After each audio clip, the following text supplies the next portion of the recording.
দেখো বন্ধুরা, চাদর সোনা ওই মাঠে কি করতেছে, সে কি খাচ্ছে। তাড়াতাড়ি আসো, তাড়াতাড়ি আসো, ও তো সব ডাল খেয়ে নিল আমার।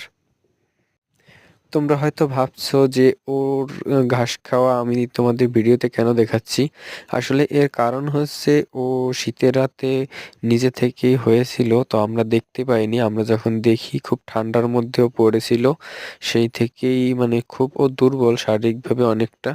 কিন্তু তারপরও আরো সমস্যা কি, ওর মায়ের একটু পরিমাণ দুধ হয় না।